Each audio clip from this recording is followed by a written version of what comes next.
If you were to ask which war best represents the new landscape of modern military development, almost everyone would likely place the Russia-Ukraine war at the top of the list. Since the outbreak of the war in February 2022, many new tactics and strategies have emerged.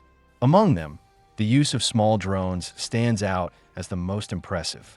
Whether high-speed FPV racing drones or quadcopter UAVs, few nations could have predicted before the war that civilian-grade drones would play such a pivotal role in a high-intensity conflict like this. Both Ukrainian and Russian forces have struggled to counter the relentless onslaught of these small, agile devices. However, for every offensive spear, there is a defensive shield. The large-scale use of small drones has breathed new life into small-caliber rapid-fire anti-aircraft guns, a once nearly obsolete unit. On February 24, 2025, marking the third anniversary of the full-scale Russia-Ukraine war, the Swedish government announced it would provide Ukraine with the latest developed vehicle-mounted rapid-fire cannon system, the Tridon Mk2. So, what makes the Tridon Mk2 special? Can modern small-caliber rapid-fire guns turn the tide against the unstoppable drones? The Tridon Mk2 was developed by BAE Systems, and more precisely, it is a masterpiece of BAE's subsidiary, Swedish Bofors. Speaking of Bofors, the company is no stranger to most people. Back in the late 19th century, Bofors, led by its owner Nobel, became a dominant force in the Western European arms trade and played a crucial role in the development of modern artillery and chemical industries. However, Bofors' real peak came during World War II. Both the Allies and Axis powers, across the Pacific and European theaters, used Bofors-produced 40mm rapid-fire guns.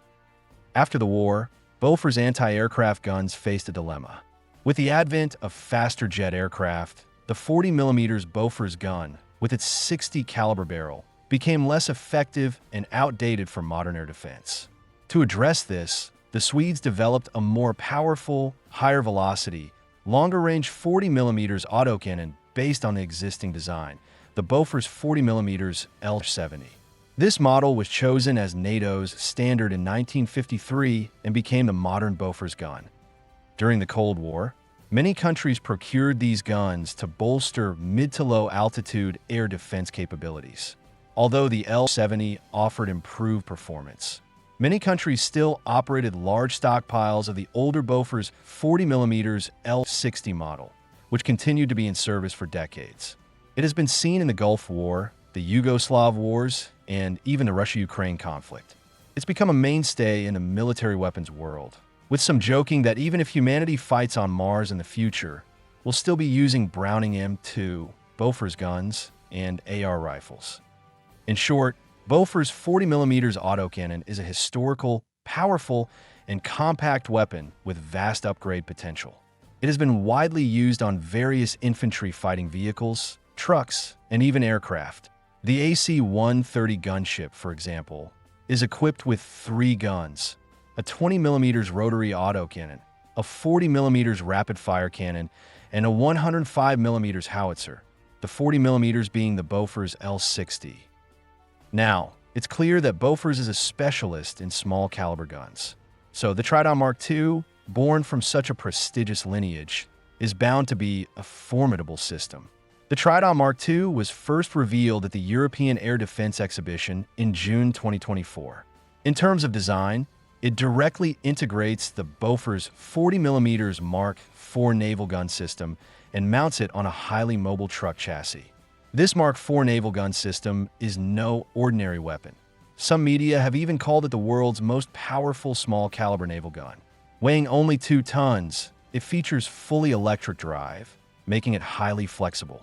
It has been selected by many countries' navies for use on their light vessels. From the exhibition photos, we can see that the platform for the Tridon Mk2 is a Swedish-made Scania 6x6 truck with a power-driven turret mounted on top, along with a Giraffe GX-1 air defense radar.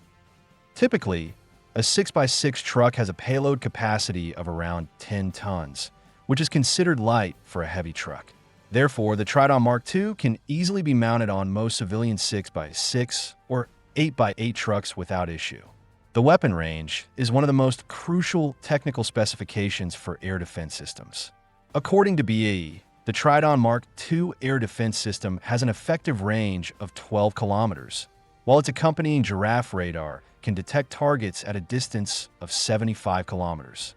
The entire system can lock onto and strike targets within just 0.5 seconds after receiving a warning. Regarding ammunition, the Tridon Mk2 fires Bofors 3P series programmable shells, which can be configured with proximity fuses, time fuses, and impact fuses to achieve precise strikes against air, ground, and surface targets, including armored vehicles and large targets. As for rate of fire, this is where the Bofors gun shines. The Bofors 40 Mk4 has a rate of fire of 300 rounds per minute. But for the Tridon Mk2, the rate can be adjusted to 200 rounds per minute, reducing the impact on the vehicle's chassis and allowing it to adapt to more high-mobility platforms. However, whether it's 200 or 300 rounds per minute, these are just the maximum rates of fire. In reality, the Bofors 40 has a magazine capacity of only 100 rounds, divided into 2 magazines. The main magazine contains 30 rounds ready to fire, while the secondary magazine holds the remaining 70 rounds. Interestingly, since the 40mm Bofors cannon is part of NATO standards, in addition to the Bofors 3P programmable ammunition, it can also fire other 40mm L70 ammunition. This means that different types of ammunition can be mixed in a single salvo, without the need for the loader or gunner to fumble around switching ammo types. Therefore, the Bofors autocannon is not only great for air defense, but can also be used to attack infantry fighting vehicles and the weaker armored areas of main battle tanks. However, here's an interesting observation. On the Ukraine battlefield, there's been a somewhat counterintuitive situation where small caliber high explosive shells are proving to be more effective than armor-piercing shells when targeting armored vehicles. Armor-piercing shells are designed specifically to defeat armored targets, while high explosive shells, when striking tanks, can often fail to disable the vehicle or its crew unless they carry a significant amount of explosive material. In contrast, armor-piercing shells can penetrate armor and directly damage the internal crew and structure. However, small-caliber armor-piercing rounds, when not sufficiently powerful, may not immediately disable armored vehicles, even if they penetrate. Furthermore, for lightly armored or light vehicles, modern armor-piercing ammunition with tail stabilizers often overpenetrates, meaning it doesn't effectively kill the target. High explosive rounds, on the other hand, are particularly effective against light armor and soft targets. Additionally, their high rate of fire allows for rapid, concentrated fire. Even if the rounds don't penetrate the armor, they can still disable external sensors, such as the commander and gunner sighting systems, effectively turning a tank into a deaf and blind target. Once that happens, even the most heavily armored tanks are helpless, with the crew effectively trapped. Given that the Bofors rapid-fire cannon was originally designed for air defense, its flat trajectory and accuracy make it highly useful in mid-range combat against light armored units. According to BAE's market director, Stefan Lofstrom, the Tridon Mk2 system can also be deployed in fixed positions to provide static air defense for high-value ground facilities or critical infrastructure. With frequent Russian airstrikes increasingly targeting Ukrainian civilian infrastructure, the Tridon Mk2 is well-positioned to fill the gap between small handheld weapons and air defense missiles, making it an important tool for protecting Ukrainian civilians. Most importantly, the Tridon Mk2, as an air defense system, not only has strong independent operational capabilities, but also significantly reduces operating costs compared to missiles. It can perform tasks such as air search, reconnaissance, targeting, and striking on its own, with the shells being far cheaper than missiles.